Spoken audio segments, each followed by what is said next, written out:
Nous allons étudier le daf Nun Chet dans Masechet Bava Kama. Nous reprenons quelques lignes à la fin du daf Nun Zain. Amoud Bet, 8 lignes exactement à la fin du daf Nun Zain. Aux deux points, on reprend la Mishnah. Nafla legina venenit mishalemet machinenit. Lorsque l'animal de quelqu'un est tombé dans le potager d'un autre et a abîmé les fruits, mishalemet machinenit. Le propriétaire ne paiera que ce dont l'animal a profité. Alors, nous dit la Gemara, Amara, venons de Rav. Benechbeta, c'est un cas où l'animal est tombé. Vraiment a glissé ou a été poussé, comme on verra plus tard, et est tombé dessus et a abîmé les fruits de cette manière. Alors on déduit de là, Agmar propose une déduction. Machma qu'une fois qu'elle est tombée, si elle mange, elle ne paye même pas le profit qu'elle a. C'est-à-dire qu'elle ne paye le profit que le profit qu'elle a d'être tombée sur des fruits qui ont amorti sa chute, mais pas si après elle a mangé. La Gemara se dit comment c'est possible de dire cela alors qu'elle a mangé. Peut-être que c'est la chita de Rav par ailleurs. Lima Rav l'État, mais peut-être que c'est Rav selon sa chita qui dit que on n'a pas à être responsable de ce que l'animal mange. Des Amarav, car Rav avait dit dans un cas un peu différent, voire très différent, c'était quelqu'un qui avait des fruits et dont les fruits étaient consommés par l'animal qui appartenait à quelqu'un d'autre, et cet animal tombait malade. Et perdait de la valeur à cause de ces fruits-là. Est-ce que la personne à qui n'appartient pas cette bête est responsable du fait que ces fruits ont été mangés par l'animal et l'ont rendu malade? Non, parce qu'il peut dire Ayala chez l'autochal. Elle aurait dû ne pas manger. C'était pas mon problème. Elle aurait dû ne pas manger. Et donc la Gemara propose de dire que de la même manière que là-bas celui qui possède des fruits peut dire c'est pas mon problème, elle n'aurait pas dû manger. Pareil ici, le propriétaire de l'animal qui est tombé dans le potager de son prochain et qui après a mangé pourrait dire elle n'est qu'à ne pas manger. La Gemara dit Amreach yashta imurdama ravatam ayalo shelo tochal echad itzekahi. La Gemara dit mais quel rapport? Rav quand il a dit ça là-bas, c'est dans le cas où l'animal a été blessé par la consommation des fruits et la personne qui a provoqué un dommage chez l'animal, des matsiama les marais des perrets, et donc le propriétaire des fruits dit au propriétaire de l'animal, l'homme shalamna, moi je ne paye pas, ayala shalotocha, car elle aurait dû ne pas manger, la zokiya harine. Mais maintenant, pour endommager quelqu'un d'autre, c'est le cas ici de l'animal qui tombe et qui endommage, des petits râles shalomé miyamar, est-ce que cette phrase de dire bon mais c'est pas mon problème si elle a mangé, est-ce que cette phrase-là peut être argumentée par le propriétaire de l'animal lorsque cette consommation a endommagé quelqu'un d'autre? A priori, non. Donc la Gemara dit on ne peut pas justifier ce diouk-là, cette déduction qu'on a fait des propos de Rav, on ne peut pas la déduire de cette autre halakha de Rav. Et là, donc du coup, on est obligé de dire que finalement, lorsque Rav nous dit que c'est un cas où elle est tombée et qu'elle a endommagé les fruits par sa chute, ça ne veut pas dire que le propriétaire ne paiera que pour cela. L'omibaya kamar, non seulement si, c'est comme ça que on s'exprime, c'est-à-dire l'omibaya achladem shamet machenit. Il est évident, on n'en parle même pas, que si l'animal a consommé, le propriétaire paiera le profit. Alors pourquoi que le profit et pas ce que ça coûte? C'est parce que le propriétaire n'est pas coupable du fait que l'animal soit tombé. Comme l'animal a chuté de manière accidentelle, il n'est pas responsable du fait que son animal se soit trouvé là-bas. Et donc, il ne paye pas le dommage puisqu'il n'est pas responsable du fait que l'animal se trouve au mauvais endroit, mais tout de même, il paiera au moins le fait qu'avec ce que l'animal a mangé, il n'aura pas à lui donner après lui-même à manger. Donc, on n'en a pas parlé là-bas, Rav n'a pas parlé du cas où elle a mangé parce que c'est pas shoot, c'est évident. Mais lorsqu'elle tombe et que c'est sa chute qui abîme les fruits, qui amortissent justement cette même chute, et moi j'aurais pu penser qu'on ne paye pas justement le profit que l'on a eu de ne pas se faire mal, Mavriach Ari Minirse Chavero, parce que c'est un statut de Mavriach Ari, de celui qui éloigne le lion des biens de son prochain. J'aurais pu penser qu'on ne paye même pas le profit que l'on a Kamashmalan. Alors, Mavriach Ari, c'est le fait d'éloigner un danger ou d'éloigner un éventuel dommage. Et la Gemara utilise cette expression pour faire allusion à des cas où on ne peut pas monnayer justement le fait qu'une personne ait empêché un dommage d'arriver. Donc celui qui dit, voilà, tu sais, dans ton champ il ne s'est rien passé, mais sache que normalement il aurait dû se passer telle chose, et moi j'ai empêché telle chose d'arriver dans ton champ, j'ai empêché tel animal de venir y manger, j'ai empêché telle chose de venir te causer un dommage, rémunère-moi, parce que je t'ai enlevé ce dommage. Mavriach Hari Be'alma. Ce qu'on dit à la fin, c'est qu'on ne le paye pas. Pourquoi? Parce qu'il n'a pas donné un profit à la personne, il a juste évité un dommage. Et ça n'est pas monnayable. Et donc, nous dit ici la Gemara, qu'au nom de Rav, finalement, lorsque l'animal est tombé et a consommé, il est évident que le propriétaire paiera le profit qu'il a du fait que son animal a le ventre rempli.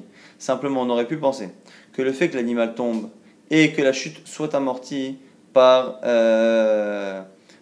les fruits, on aurait pu penser que puisque finalement l'animal ne s'est jamais cassé une patte, est-ce qu'on peut demander au propriétaire de la chèvre de payer au propriétaire des fruits l'équivalent des soins et de la perte qu'il aurait eu que son animal ait la patte cassée?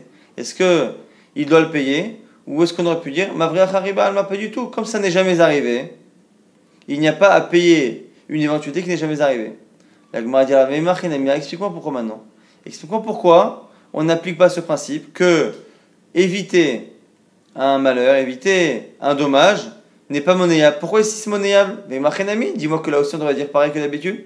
La Gemara dit parce qu'il y a deux raisons pour laquelle ici on ne peut pas appliquer le statut de Mavriach Hariba Alma. Mavriach Hariba Sechavero. Lorsqu'on dit que quelqu'un ne fait qu'éloigner le lion des biens de son prochain, Mida'ato hu. Hai lav mida'ato. C'est lorsque la personne le fait de manière volontaire. C'est-à-dire lorsque mon voisin me sauve de quelque chose ou sauve mes biens d'une perte ou d'un danger, là à ce moment-là, on dit écoute, il était Mavriach Hariba Alma. Lorsque là, ça s'est fait contre sa volonté, on ne peut pas lui imposer ce statut-là. Inami, autre chose, autre réponse. Et qu'en plus, en général, lorsqu'on dit que celui qui ne fait qu'enlever une éventualité à l'autre, un danger éventuel à l'autre, ne peut pas monnayer cette action-là, c'est lorsque il n'a pas de perte. Quelqu'un s'est mis devant chez moi, il a empêché le lion de rentrer, il m'a enlevé une éventualité d'un danger, mais ça ne lui a rien coûté. Là, dans ce cas-là, ses fruits ont été abîmés par la réception de l'animal qui y est tombé, et donc on a deux raisons ici. Le fait qu'il ne soit pas volontaire et conscient, la personne justement qui enlève le danger, et le fait qu'il ait une perte, font justement qu'on ne peut pas appeler ce statut-là Mavriach Hari, et donc c'est la raison pour laquelle ici, lorsque l'animal tombe, nous dit Rav, et qu'il abîme les fruits, on devra payer le profit que l'on a du fait que l'animal n'ait pas été en danger ou ne s'est pas cassé une jambe comme ça aurait dû se produire s'il n'y avait pas eu ces fruits pour amortir la chute. Maintenant, la Gemara pose la question Echinafal, quelle est la raison pour laquelle l'animal est tombé? Rav Kana Amar Shochleka Bimeraglea. Rav Kana nous dit c'est un cas par exemple où l'animal a glissé sur son urine ou sur l'urine d'un autre animal. Donc les animaux urinent en marchant et il a glissé. Rav Amar que c'est un animal qui en a poussé un autre qui a fait qu'il est tombé dans le jardin du voisin. Alors là, on n'est pas en train de raconter des histoires, on est en train de chercher quel est le cas où on devra payer ou pas, et c'est en fonction de la rareté. On part du principe ici que un animal qui glisse sur son urine est quelque chose d'assez rare. Les animaux en général sont plus agiles et plus précautionneux que les hommes, et donc en général, ils ne glissent pas sauf pour des raisons extérieures. Donc un animal qui en marchant et en faisant ses besoins glisse, c'est relativement rare. Et donc, dans ces cas-là, on pourrait être amené à penser que c'est tellement rare que c'est honnête. Comme c'est imprévisible et rare, c'est honnête et le propriétaire n'a rien à payer. Ni le dommage, ni même le profit qu'il a que l'animal soit tombé ou que l'animal est consommé. Et c'est ça qu'on pensera. Rava dit si elle est tombée parce qu'un autre animal l'a poussée, ce qui est à la fois prévisible et à la fois évitable, à ce moment-là, on paye. Mais sous-entendu, si au Meragléa, Non. Et Rav Kana pense que même dans ce cas-là, on paye. Mandamar, Rava qui pense que on paye lorsque ça a été repoussé par qu'elle a été poussée par un animal. Kol sheken sheochreka mimeraglia. Donc nous dit que dans ce cas-là, kol sheken, que ce cas-là, si on dit que c'est onès, kol sheken, que lorsque l'animal est à glisser, c'est un onès. Umandamar sheochreka mimeraglia aval nachavta chaverta pasha.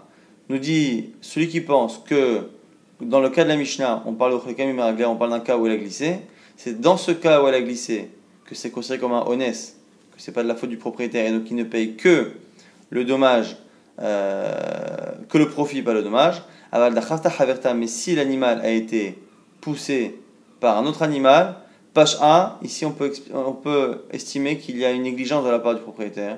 Et le propriétaire doit payer le dommage, non pas que ce qu'il profite. Pourquoi? Parce que l'autre peut lui dire d'amarler, tu aurais dû faire passer tes animaux un à un, plutôt que de les serrer les uns contre les autres et de provoquer qu'un animal chute. Donc ce qu'on nous dit ici encore une fois, c'est que puisque dans la Mishnah on a vu que finalement la chute de l'animal à la base avait l'air de ne pas être imputée au propriétaire de l'animal, de telle sorte à ce qu'on ne le fait payer que le profit qu'il a et non pas le dommage.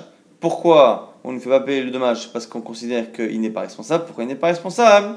Deux avis. Un, il dit qu'il n'est pas responsable parce que c'est un cas où l'animal a été poussé par un autre. Donc si on n'estime pas responsable de cela, a fortiori qu'on estime encore moins responsable lorsque l'animal a glissé sur ses urines, ce qui est très très rare et imprévisible. Par contre, il y en a certains qui pensent que non, c'est d'Avka lorsque vraiment c'est rare et imprévisible comme l'animal qui glisse sur ses propres urines que là, on ne peut pas l'estimer négligent. Par contre, si ce sont les animaux qui sont poussés l'un et l'autre, on considère ici qu'il y a une négligence et donc, dans ce cas-là, il devra payer non pas le profit, mais l'intégralité des dommages causés par l'animal. Maintenant, on nous a dit dans la Mishnah que si l'animal donc est tombé, a endommagé et après à manger, il paiera le profit. Pourquoi il paye le profit?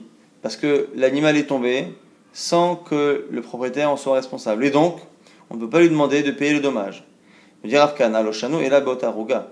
Aval maruga la ruga mishalemet mashizika. On dit Rav Kana que cette dispense de payer la totalité des dommages n'existe que dans la ruga, que dans la petite parcelle dans laquelle l'animal est tombé. Si l'animal, une fois qu'il est tombé dans la parcelle, se promène d'une parcelle à l'autre et fait son repas un peu partout, dans les autres parcelles, il devra payer non pas le profit, mais le dommage causé. Rabbi Yochanan n'est pas d'accord, il dit quelle différence? Puisque l'animal est tombé et que le propriétaire n'est pas responsable de cette chute, qu'est-ce que ça nous change que l'animal mange sur place ou mange ailleurs?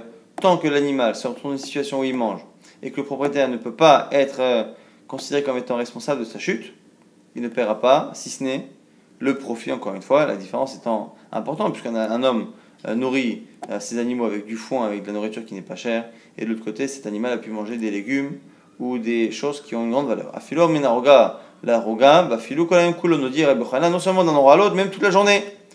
Ad shetetze vetarzor le da'at, jusqu'à ce qu'elle sorte du terrain de cette personne-là et qu'elle y revienne avec la connaissance de son propriétaire. Et dans ces cas-là, il sera chayav. Et vient Rav Papa préciser, attention, il y a une expression ici de Rabbi Yochanan qui peut porter à confusion. Amar Papa, attention, quand on dit qu'elle sorte du terrain et qu'elle y revienne avec la connaissance du propriétaire, l'essentiel c'est une fois qu'elle sort de ce potager et que le propriétaire est au courant. Mais après, une fois que l'animal est sorti, la da'at, si elle revient sans même que le propriétaire soit au courant, là il est responsable. Et là, une fois qu'elle est sortie de manière connue par le propriétaire, même si elle revient de manière cachée sans que le propriétaire le sache, il est chayav. Pourquoi? Est-ce qu'il aurait dû se dire Kevan de Yalfa? Pourquoi? Parce que maintenant, une fois qu'elle disparaît, il devrait se dire qu'elle va forcément aller dans ce potager, puisque l'animal a souvenir d'y avoir fait un bon repas, et donc il est responsable à partir de maintenant, même s'il ne sait pas que l'animal est parti là-bas, il se doit, lui, de faire une surveillance particulière et de faire en sorte que si elle disparaît, il aille directement vérifier dans ce potager. Donc c'est la raison pour laquelle nous dira papa qu'à partir du moment où l'animal sort du potager, il sera chayav quoi qu'il arrive, quelle que soit la manière avec laquelle l'animal va y revenir. On revient dans la Mishnah qui avait dit que Yarda, Kedarka, Vezika, Meshalemet, Ma, Shehizika. On avait dit dans la Mishnah, si l'animal descend dans un potager de manière normale, sans y tomber, et qu'elle a mangé, qu'elle a endommagé, Meshalemet, Ma, Shehizika, à ce moment-là, puisque le propriétaire de l'animal est responsable de sa venue dans le potager du voisin, il est tout à fait logique que le propriétaire paye la totalité du dommage. Question de Rabbi Yirmiyah, Yarda, Kedarka, Vezika, Meleida, Mahu. Dans le cas où l'animal est descendu dans le potager de manière normale, et donc de manière prévisible, et donc il y a négligence du propriétaire, mais le dommage que l'animal a causé n'est pas dû à cette négligence précise, parce que l'animal finalement a mis bas, donc c'était une femelle qui a mis bas, et le fait que l'animal ait mis bas, avec le liquide et tout ce qui est sorti, a abîmé la récolte, une partie de la récolte. C'est ça la question. Et la question va être présée par la Gemara.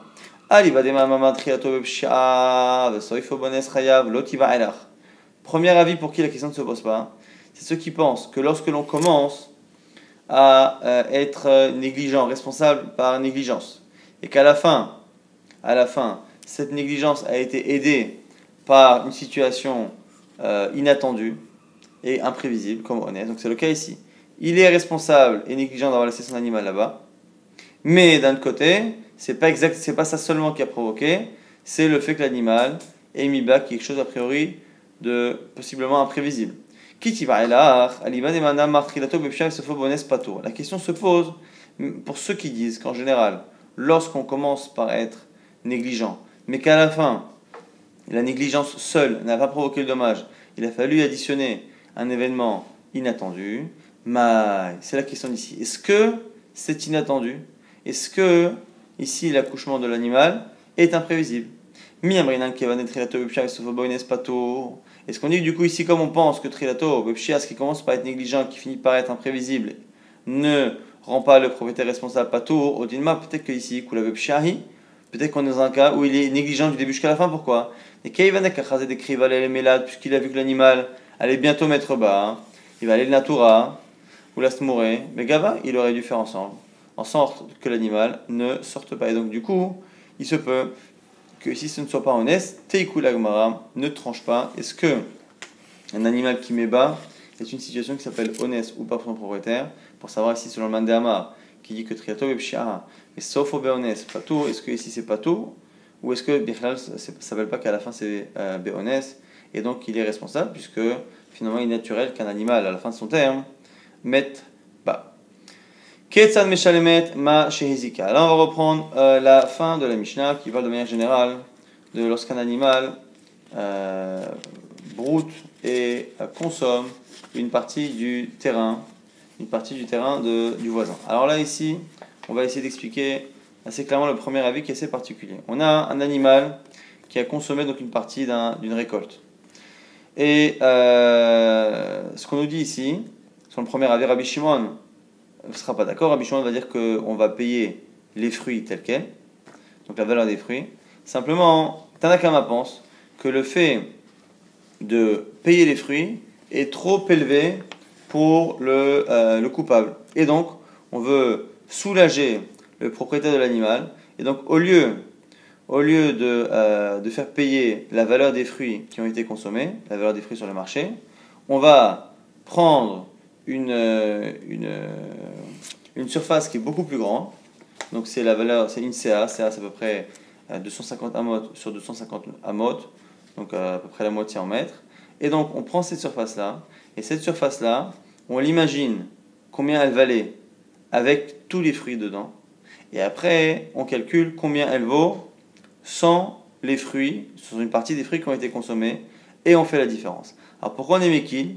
C'est parce que au final, sur une distance, sur une surface si grande, les quelques fruits ou quelques dizaines de fruits que l'animal a mangé se voient moins que si on regarde la valeur des fruits sur le marché. Donc si on les vend sur le marché, effectivement, au poids, ça vaut plus. Par contre, si on regarde ce terrain-là qui est BCA, l'équivalent d'un BCA, et qu'on regarde la différence, alors c'est visible, ça reste visible qu'il y a une partie d'une arouga qui a été consommée, mais cette partie ne change pas la valeur, et donc du coup, entre la valeur de cette surface-là, qui est beaucoup plus grande que ce qui a été consommé, en général, un animal ne mange pas 250 amotes sur 250 amotes de fruits, donc si on prend cette surface, qu'on imagine combien elle valait à la base, combien elle vaut aujourd'hui avec les quelques fruits qui y ont été mangés, on fait cette différence, et c'est cela que l'on paye. Maintenant, la Gemara nous dit D'où sait-on faire ce calcul? Alors, effectivement, on est méquille sur le mazik, sur celui qui est coupable d'avoir laissé son animal traîner là où il ne fallait pas. Mais d'où sait-on que, justement, on se permet de faire ce calcul à partir d'une surface plus grande et donc de lui faciliter la vie? Amar Batna, proposition d'Arav Batna, d'Amar Krako du Pasuk, ou Vi'er Bizde Acher. C'est marqué notamment au sujet de celui qui laisse son animal aller manger ailleurs. Il dit qu'il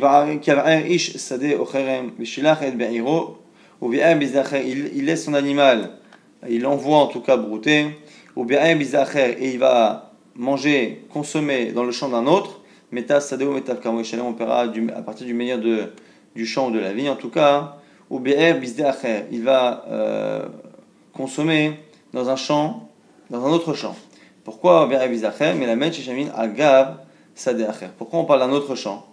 On imagine bien que la Torah ne nous parle pas d'un homme qui envoie un animal consommer l'herbe de son propre champ. Donc c'est forcément le champ d'un autre si on parle d'un dommage. Si la Torah nous dit que il a laissé son animal brouter et qu'il doit payer, c'est que c'est un autre. Donc pourquoi Acher? C'est pour nous dire justement que non seulement il consomme Biznacher, ce qui est logique, mais pour nous dire que dans le calcul, on tiendra compte d'un autre champ. C'est quoi cet autre champ? C'est la valeur de bet CA, même si ce n'est pas bet CA qui a été consommé, on regardera la valeur d'un CA avec les fruits, moins la valeur d'un CA sans les fruits. La Gemara dit, mais non, mais c'est pas vrai, cette expression, on en a déjà besoin pour apprendre autre chose. Pourtant on dit que pourquoi dans le champ d'un autre? Pour nous dire qu'il n'y a pas à payer si c'est dans le domaine public. Tu as raison, mais on n'aurait pas dû dire acher, on aurait dû dire chavero de son prochain. Acher, ça nous apprend les deux. Ou sinon, une amie, c'est des acher. Maï bizacher, shamin agabe sadacher. Il y en a sinon qui disent que c'est le bête. Si on a dit ou bi'er bizde, ou bi'er sedacher, il a consommé le champ d'un autre. Effectivement, j'aurais dit que ça nous apprend qu'une chose. Ça nous apprend que c'est dans le champ d'un particulier et pas du domaine public. Pourquoi bizde acher? Le bête étant trop, c'est pour dire que c'est comme si on a dit deux fois bizde acher. Ou bi'er sedacher, un sedacher pour dire que c'est pas le domaine public, un sedacher pour nous dire que l'on calcule en fonction de la surface d'un autre terrain qui est celui de Betsia. Il m'a coulé l'archigodéata, la poukireshut, arabim menelan. Il m'a dit attends, mais comme le verset nous apprend effectivement que au bi'er bizacher, ça nous apprend que l'on utilise la mode de calcul d'un autre terrain. Pourquoi on n'apprendrait pas que ça? Et pourquoi on apprend la deuxième halakha, qui est celle de dire que c'est dans le champ d'un particulier, non pas d'un chutarabim? Parce que c'est marqué car si le verset ne venait que nous apprendre qu'au moment où on doit dédommager, on le fait à partir d'un autre terrain, on aurait dû marquer cette dracha, elle aurait dû être écrite et apprise dans le pasuk qui parle du remboursement. Metav CDO, Metav Kamo Yeshalem Bizdacher. À la fin du pasuk, quand on dit qu'il paiera à partir du meilleur terrain ou de la meilleure vigne, on va dire à ce moment-là, Metav CDO, Metav Kamo Yeshalem Bizdacher. Il paiera avec un autre terrain. Le fait que l'expression Sedacher ne soit pas marquée à l'endroit où on parle du paiement, nous apprend que non seulement on apprend une halakha de paiement, mais on apprend aussi une autre halakha, que l'on apprend du fait que ce soit placé à l'endroit du dommage. La maladie kadver hamana agabe ou bien. Pourquoi c'est marqué au niveau du dommage? Shmarmina tarté pour nous dire qu'on apprend deux halakhot de là. Qu'on apprend une halakha qui est liée au dommage, que le dommage ne peut occasionner un dédommagement que s'il se passe bière, bisde acher, s'il se passe dans un domaine privé, pas dans un domaine public. Ça c'est au niveau des conditions, du domaine de définition de la halakha qui nous précise que ça ne peut arriver que dans un domaine privé et pas public. Et une fois qu'on a aussi le bet ou le fait qu'on ait dit acher lo chavero, on a un autre diou qui nous apprend que non seulement on a cette halakha qu'on apprend, mais également qu'au sujet du dédommagement, on dédommagera en fonction de la surface plus grande que celle qui a été endommagée. Maintenant ça c'est la manière de calculer. Donc le premier calcul, c'est le fait donc de prendre le terrain, de prendre cette valeur-là d'un CA et de finalement y retrancher la valeur qui a été donc la valeur de ce champ sans les fruits et on fait payer. Maintenant ça c'est pour un CA. Maintenant cette valeur de 1 CA, ce terrain-là de 1 CA, quelle est la valeur, on va dire, au mètre carré de ce CA? Ça, c'est la surface. Donc, on voit la surface, cette surface-là avec les fruits, moins la surface sans les fruits. Maintenant, quelle est la valeur au mètre carré de ce CA?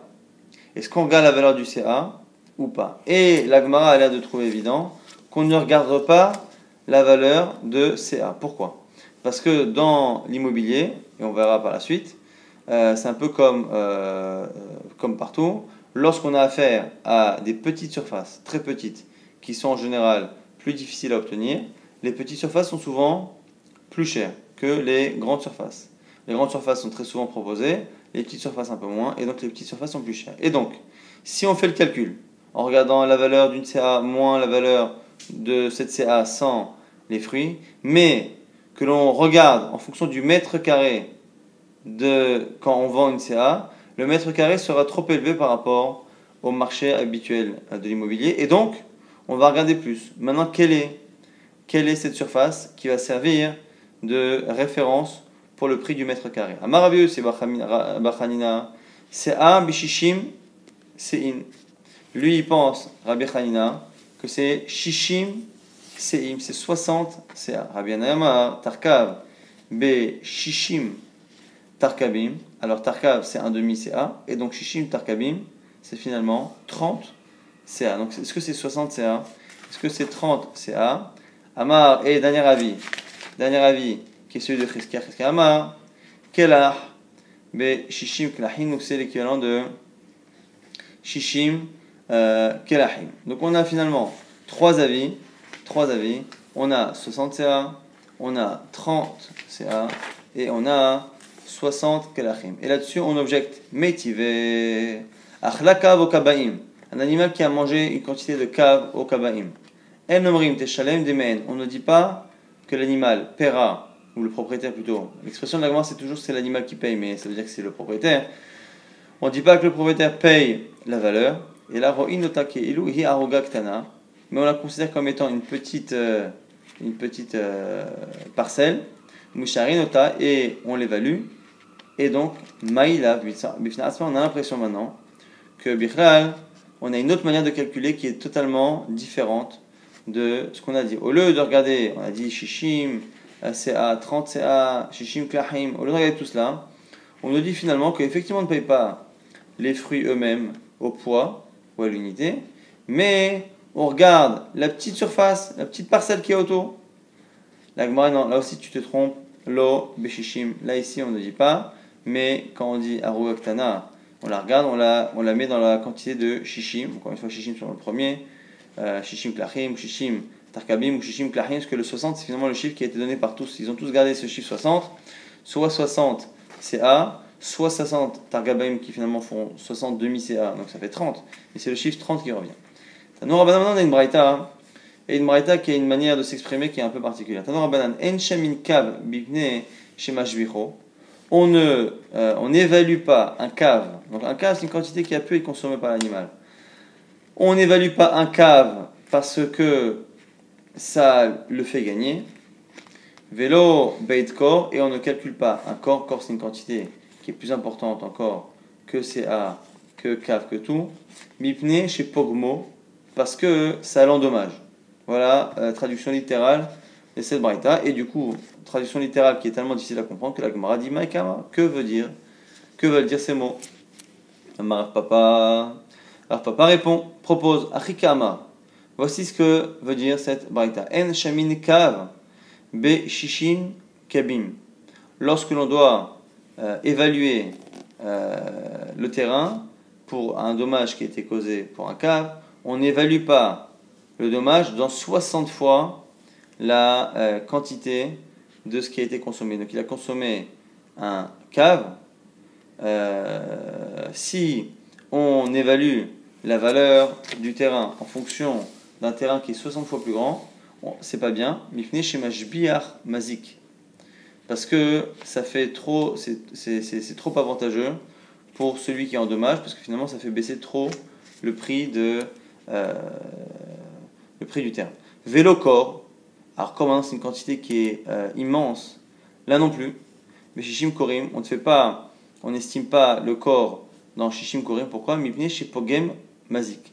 Car cette fois-là, et là c'est une des bizarreries de l'immobilier, c'est que on a dit que c'est les terrains qui sont rares, les surfaces qui sont rares, qui sont les plus chères, et très souvent les surfaces les plus rares, c'est les surfaces les plus petites et les plus grandes. Et donc comme ce sont des produits rares, les petites et les grandes, finalement ce sont les moyennes qui sont à des prix les plus corrects. Et donc, si on part sur des quantités, sur des surfaces énormes comme Kor et Shishim Korim, ça fait des surfaces tellement grandes que le prix sera trop élevé. Et à ce moment-là, c'est Pogem le Mazik. Donc c'est trop. Maintenant, on objecte à cela.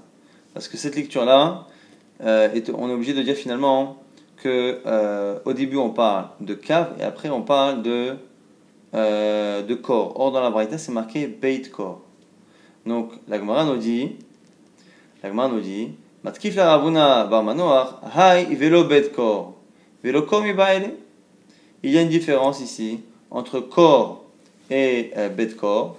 Que bet kor c'est l'endroit où on peut planter justement une quantité de kor. Et donc du coup, la Gemara réfute finalement la proposition de Rafapa. Et dit autrement, il a Maravuna bar Manoach mishme de Ravacha verede Ravika.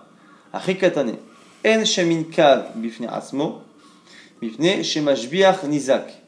On ne calcule pas la chose qui a été consommée, donc c'est le cave, on ne le calcule pas en tant que lui-même.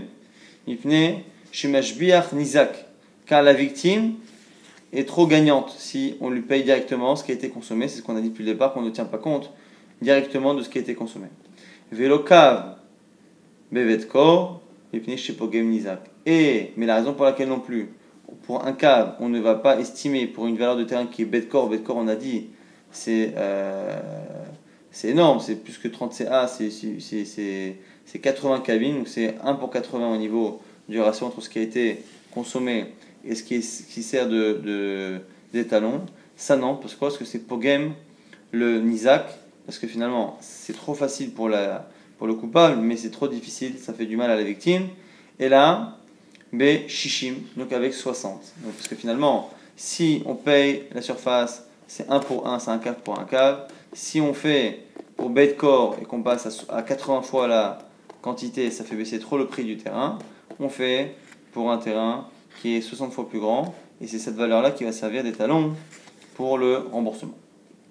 On a une petite histoire à la fin. Ha'u Gavra de Katz, Kashba, Mechavre. On a un homme qui a coupé un dékel, donc un palmier, de son prochain. Atalekame de Resh Galuta, il est venu devant Resh Galuta, devant le Beddin du dirigeant qui avait en galoute. Amalé il dit Lididi Chazili, et le Dayan est venu, il a dit moi j'ai vu, ou Tlata Talata Bekina Havukaime, il y avait 3 palmiers à cet endroit, Havukshavu Me Azouze, qui valaient en tout 100 zouz, et il en a, donc j'ai vu qu'il en a effectivement coupé un. Alors que lui a répondu à ce moment-là Dayan, il dit Zil Havle Tlatinu Tlata Tilta, tu as qu'à lui donner 33 et un tiers. Puisque les 3 palmiers valaient 100, un tiers, un palmier sur 3 vaut 33,33. Amar Gaber Galuta Dedain Dina Deparsa Alamali. Réponse de celui qui a causé un dommage, qui n'était pas content de ce din. Il a dit, qu'est-ce que je vais faire moi d'un dirigeant et d'un dayan qui juge comme les Perses le font, c'est-à-dire qui juge non pas avec le jugement de la Torah, mais avec un jugement non juif. Donc il est parti voir Rav Nachman. Et il lui a dit quoi? Amale Beshishim. Que si on veut voir combien il y a eu comme perte, on ne regarde pas la perte par rapport aux 3 palmiers qu'il y a, mais on imagine et on transpose ça sur un terrain dans lequel il y a 60 palmiers. Donc on a un verger de 60 palmiers, et sur ces 60 palmiers, on fait la différence qu'il y a entre les 60 palmiers et le même terrain avec 59, et c'est là que l'on fait cette différence qui évidemment est plus faible que lorsqu'on enlève un tiers.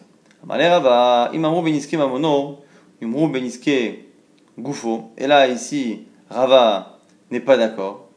Il lui dit que ça, cette logique-là, on peut le dire Beniske Mamono, mais Beniske Gufo lorsque la personne a endommagé avec son argent. C'est-à-dire qu'on avait dit jusqu'à présent que l'on faisait ce calcul-là, ou bien Abizachel, parce que dans la Torah c'est marqué, ou bien Abizachel, la personne qui a laissé son animal, qui est son argent. C'est son bien, son animal, qui a provoqué un dommage au bien de l'autre. Donc c'est mon bien qui provoque un dommage au bien de l'autre. Mais lorsque c'est l'homme directement, avec ses mains, avec son corps, qui finalement endommage les biens de l'autre, à ce moment-là, on ne devrait pas appliquer cela. Donc Rava n'est pas d'accord avec Rav Nachman. On va rapidement tenter de résumer ce qu'on a vu dans ce daf. On a vu que selon Rav, dans la Mishnah, lorsqu'on dit que l'animal était tombé, c'est un animal qui est tombé et le propriétaire n'est pas responsable de la chute et il ne paye pas le dommage causé lorsque l'animal est tombé et qu'il a abîmé les fruits par sa chute. Il paiera par contre, le dommage qu'il aurait pu avoir sans que les fruits amortissent. Si les fruits n'avaient pas amorti justement la